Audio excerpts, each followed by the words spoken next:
Hey guys, it's Dan with Philosophical Fishing. I hope you're all doing well today.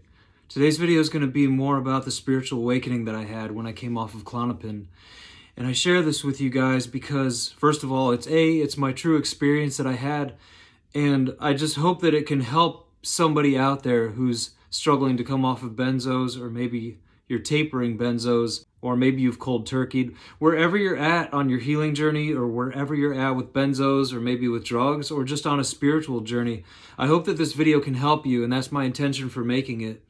I had a radically life-changing experience when I came off of benzodiazepines, and I've shared more about it in a video called My Psychosis Experience, which I'll try to link below in the description, where I actually talk about when I went from my treatment center where I was at, and I was being taken off of all the drugs that I was on in my treatment center, but as a result of coming off of Klonopin so fast in 9 days, which is basically cold turkey for benzodiazepines, I went through such a physical and a mental and a spiritual ordeal coming off of all those drugs so fast that I basically just lost my mind. And I became so intensely sick that the doctors in that facility didn't know how to treat me. And so they sent me outside to a hospital, and the hospital put me into a psych ward for a couple days.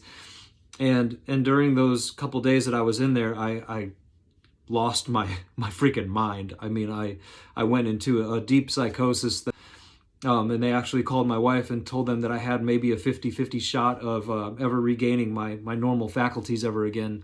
And so I wanted to talk more today, not so much about that particular experience that I had, but more about the spiritual awakening that I had as a result of that experience. Because as I said, it's radically changed me from the inside out.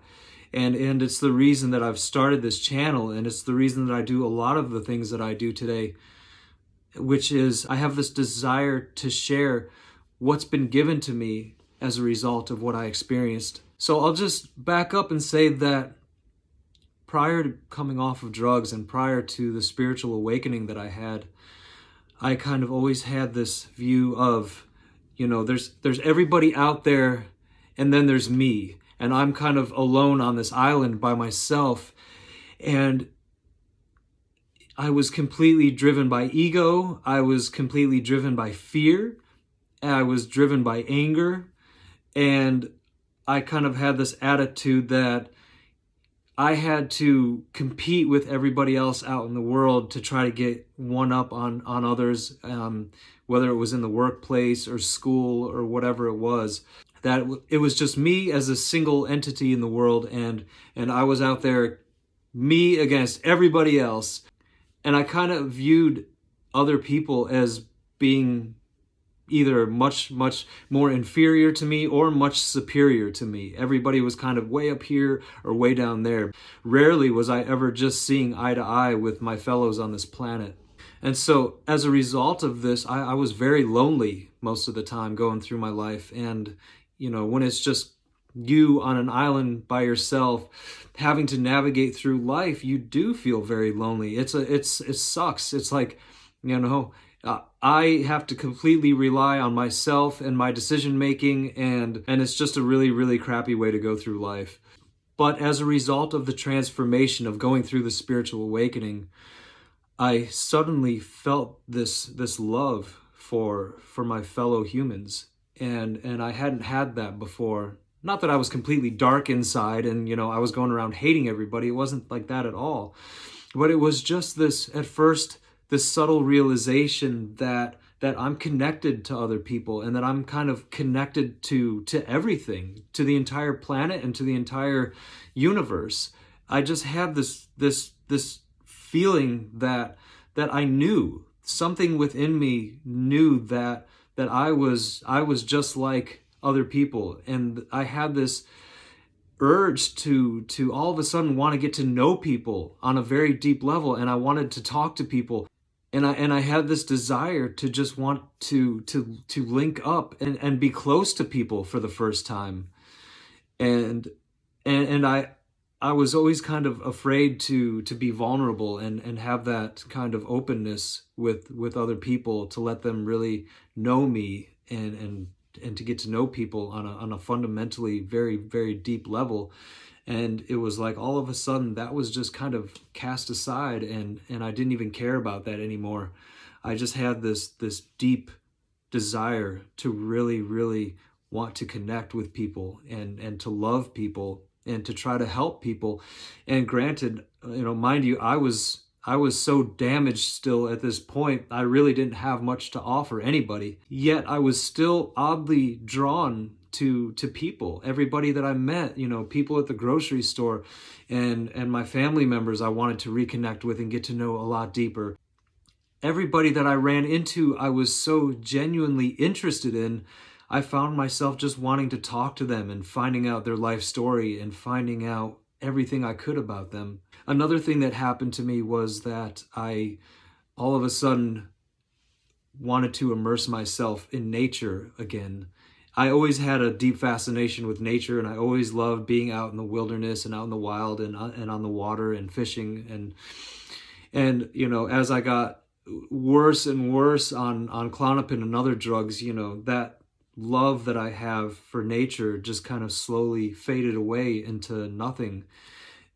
And then when I came off of these drugs, the first time I remember the deep appreciation and love that I have for nature coming back to me was when my sister picked me up from the treatment center that I was at and was driving me back to her house. And I just remember looking out the window and I saw this pasture with a grove of trees kind of out there in the middle.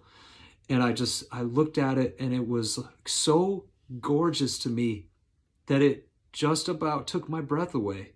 And I can feel it again now when I think about it.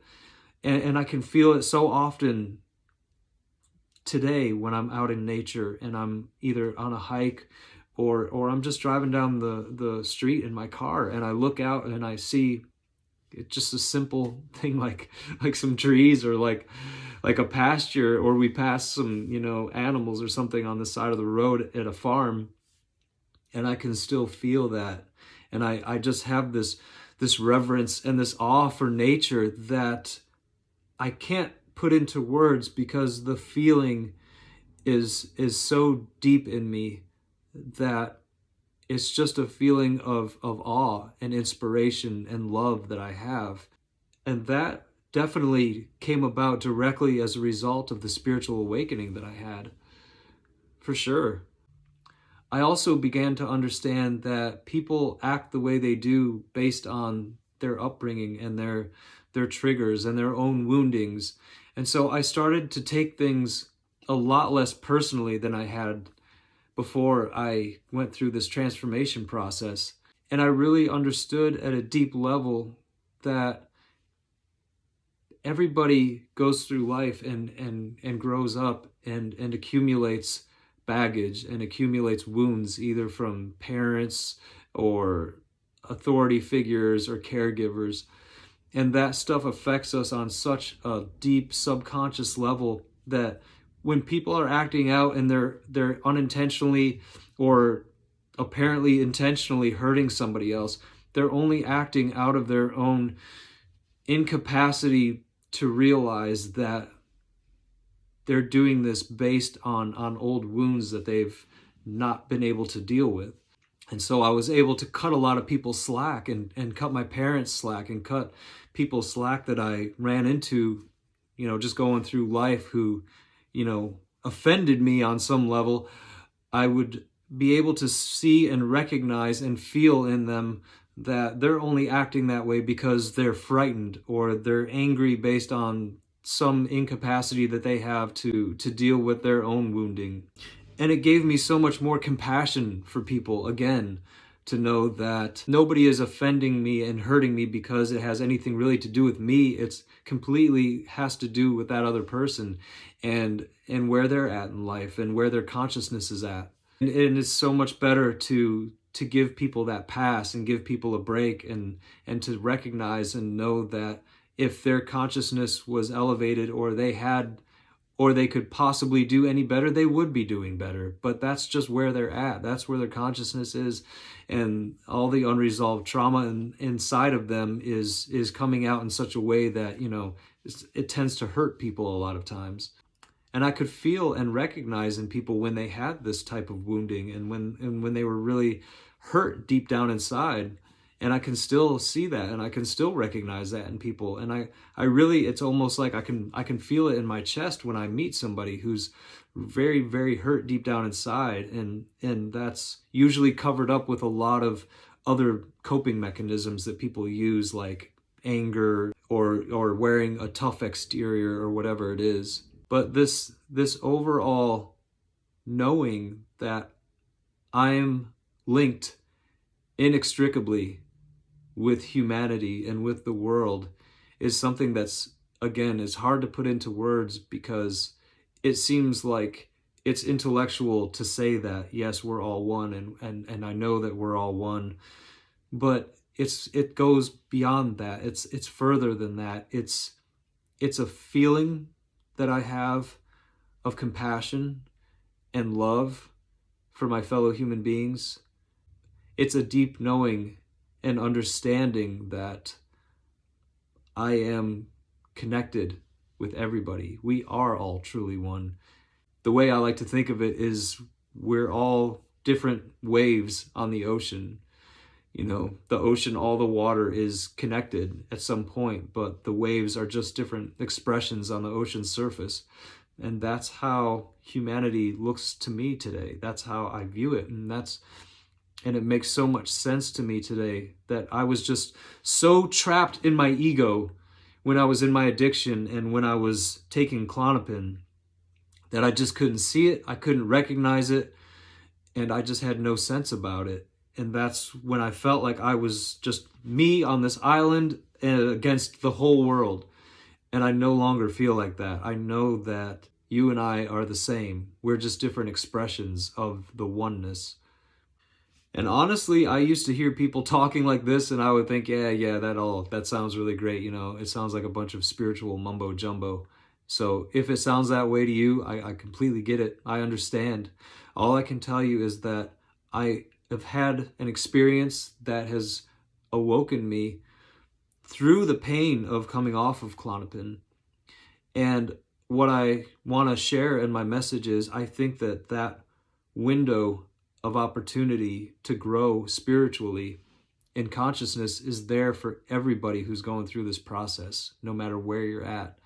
I'm not saying that I think everybody is going to have the same awakening abruptly like I did, but my spiritual awakening and my consciousness continues to evolve through this process too. Over the last 7 years, it's gone deeper and deeper and deeper. And so I think the first step is just being aware that going through this painful process holds a door and a window for you to step through, to actually expand your consciousness and to expand your spiritual awareness. And that's the message of hope that I hope to carry to you today, is that I know that if it happened to me, I'm nothing special. You know, I'm just a regular human being. And if it can happen for me, it can definitely happen for you too. I think that there's a spiritual path for everybody out there. Your spiritual path doesn't have to be the exact same as mine, but I definitely have learned some things that have helped me that I want to keep sharing with you guys and keep trying to open doors of awareness as I keep making these videos. So I hope this helps somebody, and I hope that you got something from this video. If you guys have any ideas for other videos or anything else you'd like to hear me talk about in regards to the spiritual awakening that I've experienced and my ongoing spiritual process, just go ahead, leave me a comment. I'm always open to suggestions for other videos. And as always, I love you guys, and I wish you all so much healing.